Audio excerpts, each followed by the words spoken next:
Idol, totoo ba na nakakalit ng butotoy ang pag-workout or pagsi-steroids? Diyan kayo nagkakamali. Actually, kung ano yung size ng patutoy mo, yun na yun. Pero pag nag-workout tayo, kung natural ka, hindi ka nag-enhance, hindi ka nag-testosterone, or nag-inject ng human growth hormone, pag nag-workout ka, nagpo-produce yung katawan mo ng natural human growth hormone, GH.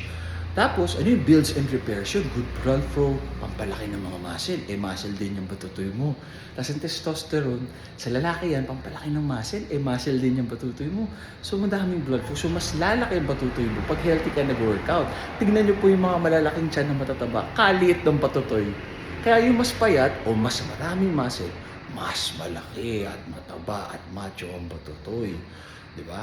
Yung patutoy ko, sabi nila, malaki daw dahil half Persian. Pero napansin ko, real talk lang, mas lumaki nung nag-workout ako. Kasi yung dugo talagang galit na galit. Tsaka pag naputokan, talagang tumatalsik, talagang nasasaktan, nakakabulag. Yun lang naman.